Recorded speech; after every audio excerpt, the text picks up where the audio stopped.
What's going on, everybody? Your host AMF1534 here. Welcome back to Let's Play some more Gran Turismo, the ultimate driving simulator. And in the last episode, we finally finished up the all-night 2 endurance race, which leaves us with 2 more. Which we're not going to do the all-night one just yet. We got a little ways to go before I decide to dive back into one of those. So tonight we're going to do the Grand Valley Speedway one, or at least we're going to get started on it, because that's going to take a little while in itself there. But before we do it, I think I want to try driving a different car other than the GTO. We've been sporting that bad boy for a while, and we've got a lot of money to spend. So you know what? I think that we'll go looking for a car to buy tonight. We'll go have a look, browse the wares of these different manufacturers and see if they've got anything cool for us. Just because, I mean, what's the point of having all that money if you're not going to spend it, you know? We've got this really cool mid-engine NSX. That thing wouldn't be too bad. 549 horsepower. I think that most of the cars we're going to be dealing with in this endurance race are probably going to be right around that horsepower level, so that would probably be not too bad. Let's see. You know, naturally, they'd have a GTO, I guess. I mean, this thing, even though it's only 613 horsepower, would probably be very overpowered, just considering that, you know, four-wheel drive cars like this have such a huge advantage because their handling is so much better.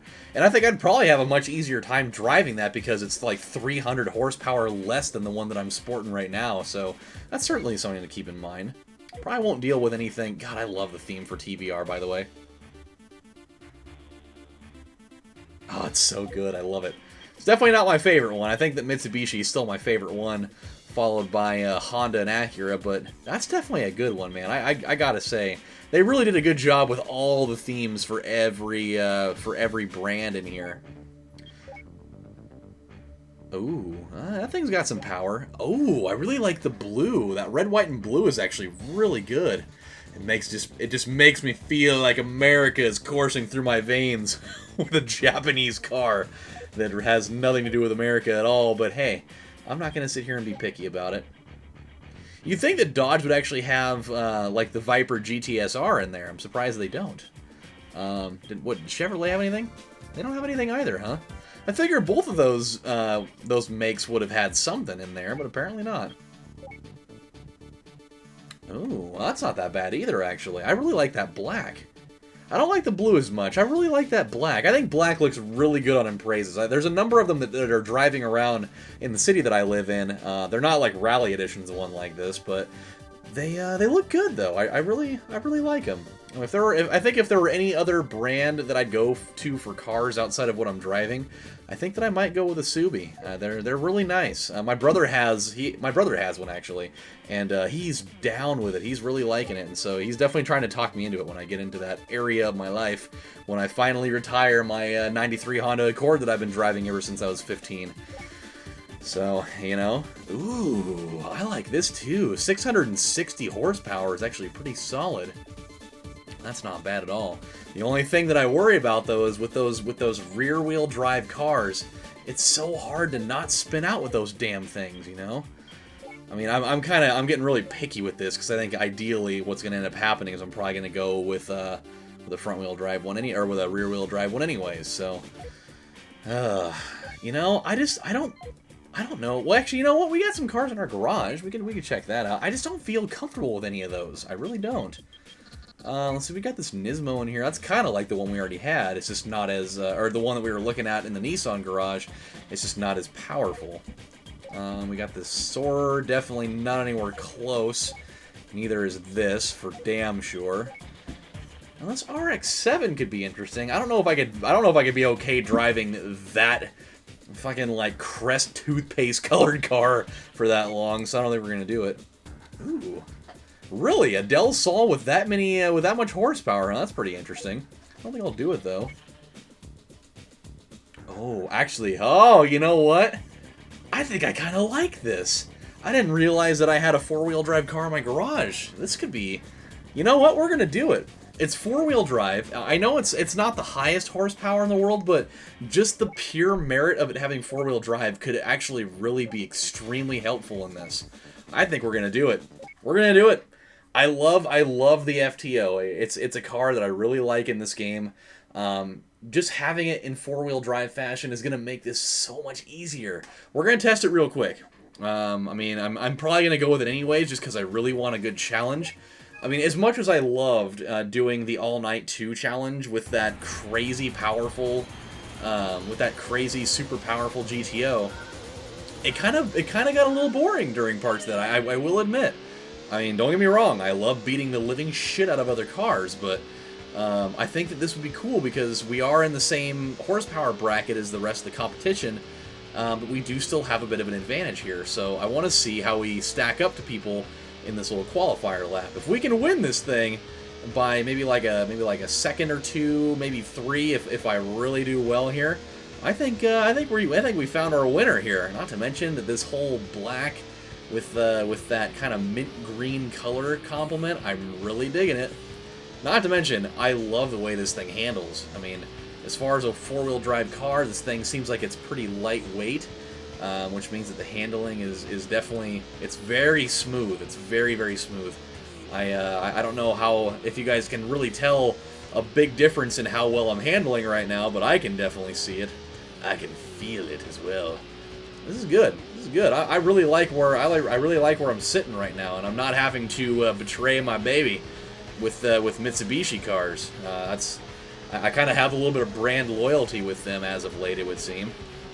So at least we can keep that relationship nice and strong.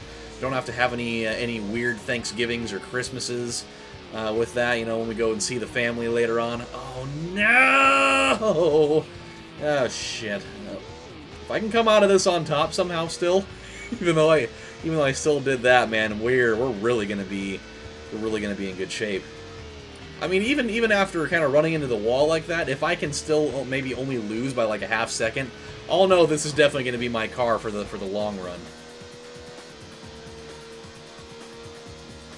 Okay, baby, how did we do? How did we do? Hey-o! Oh my god! We kicked their ass! Even with me running into the wall like that. Wow. Okay. You sold me. You sold me, baby Jesus. Apparently, baby Jesus is a great car salesman. Because he sold me on a car that I actually already owned. But he's having me drive it now. And that's great. That's great. I mean, we're now 7 minutes into this thing. And we've gotten exactly 0 laps done out of this. Oh my god. It's 60? Oh, no. Oh, God. I was thinking maybe we'd get away with 30 in here, but oh, my God. This is no fun. Alright, guys. Well, strap yourselves in for the ride. We're going to be going at it for a while. We're going to be really doing it. I mean, this race is probably going to end up being roughly around the same length as the last one we did, because obviously, Special Stage R11, the length of the laps are certainly a lot longer than what we were dealing with, but still, 60 laps though? Oh, that's gonna kick me right square in the junk at one point or another. Hey, okay, not what I was looking for early on in this thing. God damn it. Okay, you can get back going whenever you're ready. There we go. Jesus. Need stress like that, man. I'm already gonna have enough stress this weekend. I found out from my dad and my mom actually while I was at work. How's my driving so shitty all of a sudden? I put together this near perfect run for that qualifier lap, and that thing really went to shit very quickly. We'll catch up, though. We certainly, I mean, we're not pressed for any sort of time here. We got a lot of time to methodically make our way back into this. They told me that for the very first time, at least as an adult, as a representative for my company, I'm going to be going to my very first health convention for my health food store here on Saturday. Actually, I'm going to be driving up to Seattle with my brother. We're going to go up there for good old-fashioned Expo West. We're going to go up there and we're going to kind of check out all the different health booths there. We're gonna probably get a whole bunch of like samples of things. We're gonna maybe more than likely put together some orders with some different vendors. And I'm gonna tell you, it's gonna be really cool. Like, I haven't been to one of these things since I was probably like 5 or 6 years old. Like, I used to go to these things all the time with my parents. They used to do a lot of like health conventions in Vegas at like the Hilton, and I've definitely been to a couple up in Seattle before. Never been to any of like the really big nationwide ones down in like Anaheim, where they really do the big ones. But I've definitely been to a couple of the smaller ones before. But when I was there, obviously at the age of 6 and 7, you're really not going to be paying a lot of attention to what's going on there. It was definitely a lot more of, you know, my parents going around to the different booths, and me definitely carrying around, I shit you not, I wish I had pictures of it, but I do remember very vividly as a young lad being at these conventions with them, and I'd just be like strolling around with my original huge ass gray brick of a Game Boy, and I had like all of my games and just like an extra spare pack of batteries, because we'd be at these things for many hours at a time. I had to have a fanny pack and just like have it filled up with extra games and like an 8-pack of batteries just in case I ran out, and so I could kind of keep myself sustained during this whole thing. But yeah, dude, I was set. And like my parents would I'd just kind of like tag along with them, and I'd kind of like retain a little bit of the information. Obviously I didn't really know what, you know, people taking fucking Pycnogenol and the St. John's wort for, you know, like heart conditions and depression. You know, obviously I wasn't really putting that stuff together until way later in my life, but I'd still kind of hear a bunch of what they were talking about, and I'd totally get all the food samples too.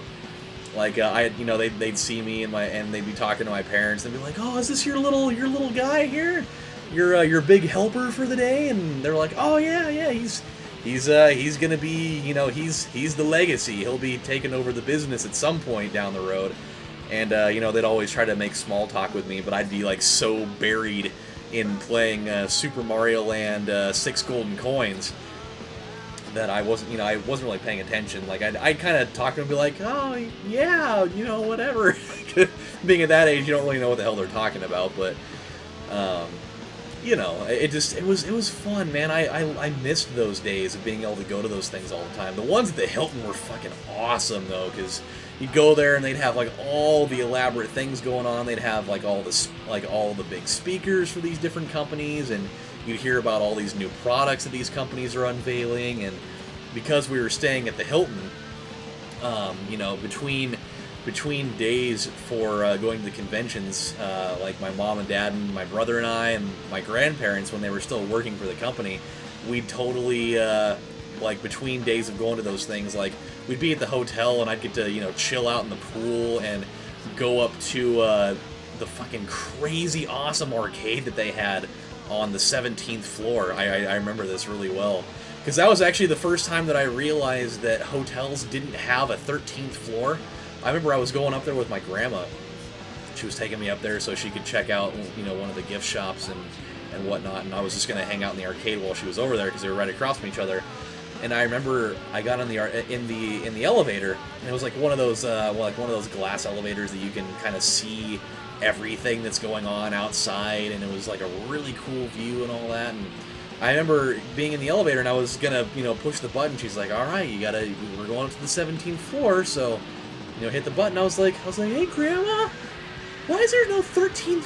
Why is there no 13 on that?" And she's like, "Oh, well, I mean, hotels never really have a 13th floor." I was like, well, why? Like, why would they not do that? Did they forget to put it there? And she's like, "No, I actually don't really know why they do it, but I mean, every hotel I've ever been to, they don't really have a 13th floor. That maybe it's just like the bad luck that 13 is, so maybe they just don't do it." I was like, "Okay, well, whatever." And so, dude, we go up there. That arcade had all the shit, man. They had like Cruisin' USA in there.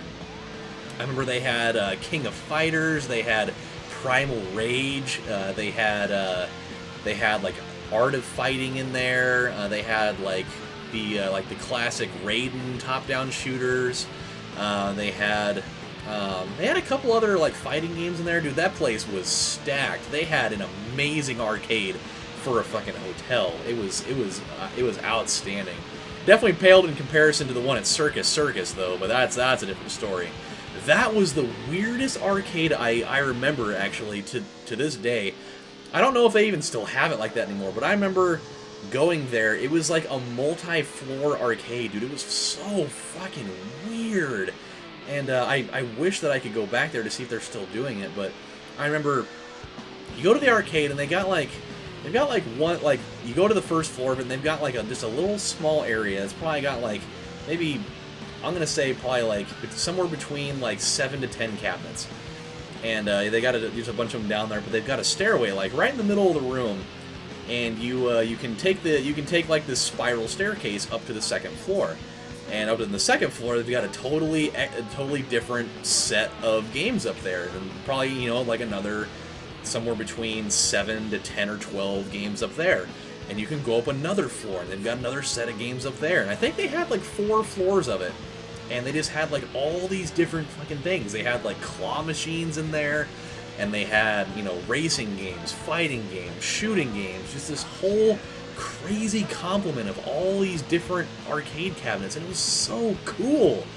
Oh man, I need to go back to Vegas, if not for all the insane consumption of alcohol and seeing all sorts of stuff that you'd probably never see anywhere else.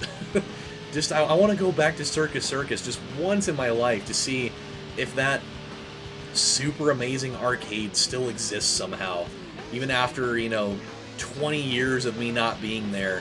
That they somehow kept the whole thing intact, and it's still operational like that, dude. That would be so tight. But yeah, like outside of having the crazy arcade action going on there, we also used to go to probably what was at the time like my absolute favorite Vegas buffet. Like we traveled around to some different ones. Like we went to the one at Mandalay Bay, we went to the one at Luxor, and we went to the one at New York. But dude, the one at the Hilton back in its heyday, whew, dude, they had all the snow crab legs in there, and they had like all their breakfast buffet was fucking crazy good. I was pigging out on French toast and bacon for days in there. So those were good times, man. Those were good ass times. So obviously, going there as a 27-year-old and not a 7-year-old, pretty different experience, I would say. But I'm looking forward to it, though.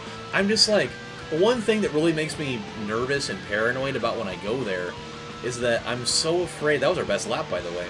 I'm so afraid at the image that I'm going to, not like I'm just gonna be like a total fucking jackass while I'm there, but I'm like really afraid of like having to be the representative for my company. Like I'm so used to my parents being like the shining, perfect example of what business owners are like, and I'm so afraid that now that my brother and I are like the third generation, soon to be owners of this thing, that like we're just going to make like some sort of like horrible mistake, or just like not give off like the proper vibe that these company, like these other representatives and whatnot. Like I'm afraid that we're just like they're gonna look at us like we're both just like we're way too young to be doing this sort of thing, and like they're not gonna take us seriously. And I'm just so afraid of that, because like you think of like the general person that would be working at a health food store. You think of like either people that are really old that have been in the health industry for like 40 or 50 years, or you think of people in like their mid to late 30s. But you never think of like people that are working seriously in the health food industry like that. You never think of people that are going to be in like their early 30s and their late their mid to late 20s. Like you don't really think of like people that are going to be going to conventions and shows like that representing a fucking business being that age. And it scares the living shit out of me. I'm so paranoid that I'm just I'm gonna not do it right essentially, and that it's just gonna be like an all-fired disaster or something. But I mean, knowing my dad, knowing that he's been to like billion of these things, I mean, he'll definitely probably give the both of us like a serious crash course in like exactly what to do, just how to carry ourselves. I mean, the nice thing is, because it's the West one, like a lot of the reps that'll be there for these companies, like I've definitely met a bunch of them already, so like that makes me feel at least a little bit better about it. that they're not just gonna like throw us, into the fire and have to deal with like the South reps and like the Midwest reps and the East reps, because God knows the ones for the East reps, dude, they're so much more intimidating than the West ones, just because the East Coast is like that, man. Like, everybody's so much more like bold and brazen and like with like a I'm not gonna take any shit from anybody attitude, when you get the West reps, man, they're the fucking best. Like, everybody's so laid back and they're just like, fuck it, man, everything's cool, Like, those are the best ones. I've come to find that out over my 13 years of working in this industry, that you can totally, I mean, and it probably goes for like every genre of business too. The West rep for everybody is always way more laid back and cool about it. So, hey, I can't argue. I can't argue at all. So we're gonna do one more lap here now that I've gone on a pretty wild, not race-related tangent here. We're gonna do one more lap, and it'll put us on lap 10. And by the way, I mean, we're definitely not the most powerful car in here, but we are murdering the living shit out of people right now. This is amazing. Like, I might actually use this car for the All Night 2, or the All Night 1 challenge, because, like, this is a piece of cake for me to control. Like, this car is a godsend, man.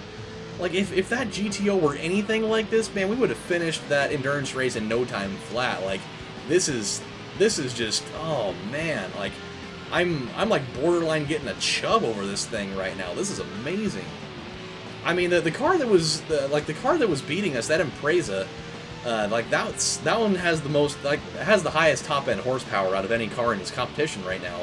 And I mean, we've got what, probably like a solid maybe 1/3 lap of a lead right now, maybe almost a half. Like, we are, and we even had that one pretty shoddy first lap. Like, he had built up a nice little lead on me, but man, we put that thing to bed in no time. Not to mention, we're 10 laps in, and our tires are in fantastic shape. Like, this is great. I couldn't ask for anything better than this right now. This was the best possible thing that we could have done. Like I was seriously considering buying either the Impreza or even like that Racing Edition GTO. I almost thought about doing it just because they're also four-wheel drive, but this is infinitely a better choice. I wish we would have discovered the greatness of this car a long time ago. This is so awesome. All right, guys. Well, we have run out of time for tonight, but when we come back on the next installment of Let's Play Gran Turismo, the Ultimate Driving Simulator, we're going to knock out some more laps. I mean, we got through, we're sitting at 23 minutes of game time here. We didn't actually get started until, I don't know, probably like 7 minutes in. So, I mean, we can probably knock out a really big chunk of laps this next time around. I'm feeling really good about this. This endurance race actually won't take as much time as I was thinking for 60 laps around the horn. So, until then, my friends, this is your host AMF saying thank you guys for watching and listening to my weird rant about random Vegas arcades and my stress about health conventions. And I will see you next time. Take care, everybody. I'll see you next time. Bye.